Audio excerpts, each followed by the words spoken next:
Est mandou aqui, salve, salve família. Rodrigo Silva, acompanho seu trabalho há quase 20 anos. Se não me engano... Então não era não, que sou mais novo. Se não me engano, em uma entrevista que você deu falando sobre arqueologia bíblica, ele fala que provavelmente foi aí. Mas quais evidências arqueológicas de que o povo de Israel foi liberto do Egito? Realmente encontraram o lugar no meio do mar? Ah, foi bom ele ter perguntado isso aí.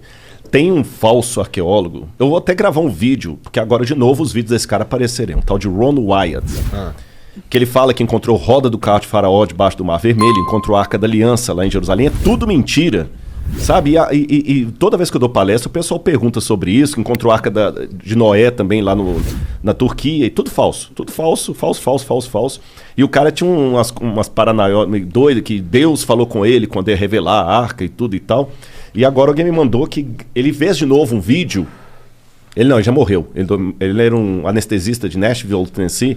E fizeram um vídeo agora bem feitinho e tudo e tal, e já tá com mais de 1 milhão de visualizações. Então, sobre o que esse vídeo é? Esse é sobre o achado da Arca de Moisés, a Arca da Aliança.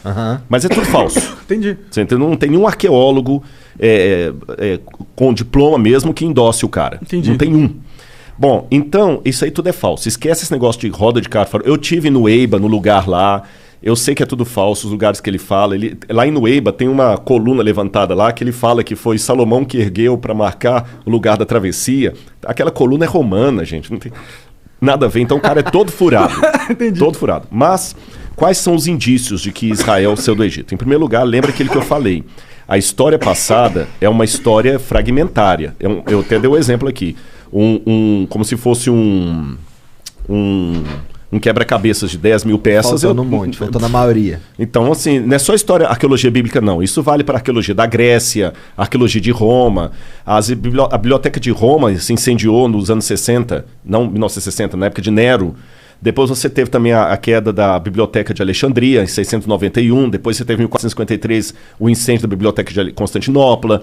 Muita coisa se perdeu. Então a gente tem um monte de fragmento que a gente completa com coisas que fazem sentido. Fazem sentido. E bingo, é isso aí, Igor. Então algumas coisas que fazem sentido. Em primeiro lugar, eu desloco o êxodo da época de Ramsés e coloco na época de Tutmoses, na 18ª dinastia.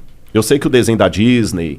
aliás, foi até uma crítica que eu fiz na Record lá e eles aceitaram que na novela Os 10 Mandamentos o faraó era o Ramsés. Eu falei, tá errado. Cronologicamente falando, o faraó tem que ser alguém da 18ª dinastia. Então é lá que eu tenho que buscar as evidências do êxodo. E quando eu vou na 18ª dinastia, eu encontro um monte de coisa. Em primeiro lugar, você tem uma rainha, filha do faraó, chamada Hatshepsut. E nessa época que ela estava ali, o pai dela era Tutmoses II. Tá bom? Tutmoses II. Eles tinham muitos escravos asiáticos, porque os egípcios tinham expulsado do país os Ixos, que eram semitas, e os outros semitas que ficaram, eles escravizaram.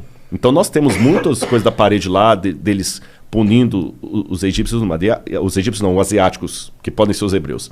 E a Hatshepsut, quando ela queria ter um filho dela no poder, no trono, mas ela nunca teve. Então tudo indica que ela adotou uma criança. E a Hatshepsut, ela até se proclamou faraó para não deixar que o filho do marido com a amante assumisse o poder.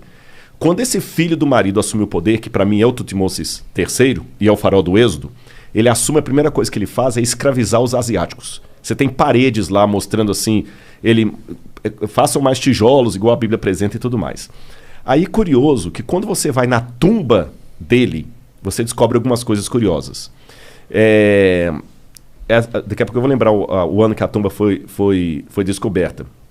Ela tem na parede o Amduat, que é a oração que o egípcio faz para as passagens da alma no mundo dos mortos, no barco solar, até Osíris e voltar.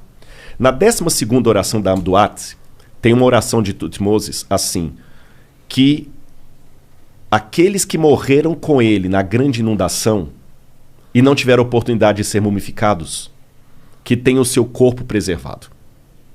Porque eles morreram na grande inundação por seguirem a sua carne. Estranho, né? Não tem inundação no Egito, não chove. Não chove, só chove lá em Alexandria, mas aqui embaixo não chove. Que inundação é essa? Uma inundação que matou o exército de Faraó e está registrado isso lá. Outra coisa curiosa é que quando descobriram Loré, que descobriu a tumba dele, quando abriram, o sujeito que está mumificado ali não pode ser o Tutmoses, porque ele morreu com 60 e poucos anos, e o sujeito que está ali tem 20 e poucos anos. Alguém foi colocado no sarcófago no lugar dele. Entendi. Dá a entender que a múmia dele morreu, talvez, naquela afogamento que tem ali. Uau! Não pode ser o Êxodo? Aí você tem o papiro de Pulver. O papiro de Pulver, esse livrinho meu, Escavando a Verdade, eu vou mostrar para vocês, eu fiz uma tradução do papiro de Pulver. O papiro de Pulver, que hoje está na biblioteca de Leiden, na Holanda, ele traz uma coisa muito interessante que parecem ser as pragas do Egito. O papiro de Pulver, ele conta aqui, inclusive isso aqui é a parte do Tutmoses, do cara batendo nos escravos que eu falei. E o papiro de Pulver, eu vou ler para vocês aqui, olha, um pedacinho das pragas. Deixa eu ver aqui. Bom, eu vou mostrar a foto aqui e vou citar o papiro de Pulver para vocês. Tá. Ele fala assim, Deus Horus, por que as tragédias se abateram sobre o Egito? Por que o Nilo virou sangue? Por que o Nilo virou sangue? Por que as trevas estão em todas as partes? Por que os animais estão morrendo no campo sem que ninguém os recolha? Isso está no papiro. Está no papiro. Por que os filhos dos nobres estão morrendo de causa inesperada? E por que os escravos saíram do país para o festival do Deus deles e levaram o nosso ouro no seu pescoço? Tanto as pragas como o fato dos hebreus irem embora e levar o ouro dos... Está tudo no Êxodo. Estou dando apenas 2 pinceladas aqui. Faz sentido. Ele chegou, começou a escravizar os caras ficaram putos, entraram em guerra, mataram todo mundo. Mas o papiro de Pulver não é Bíblia. Ele está na Bíblia? Não, o papiro de Pulver não é Bíblia. Não é Bíblia? Não é Bíblia. É um documento egípcio. Pode crer. E você está entendendo? Então eu estou pegando a história da Bíblia contada por um documento fora da Bíblia. Os painéis ali, de Tutmoses III, até o nome de Moisés faz sentido nisso, porque na 18ª dinastia, eles tinham muito costume de pegar a palavra Mes ou Mose, em egípcio, significa nascido de. E eles acoplavam o nome nascido de ao nome de uma divindade. Então você tinha, por exemplo, Mose, nascido do deus A, o deus da lua. Tutmoses, nascido do deus Tot, o deus escriba. E o nome do hebreu, Moses, Moshe em hebraico, nascido de quem?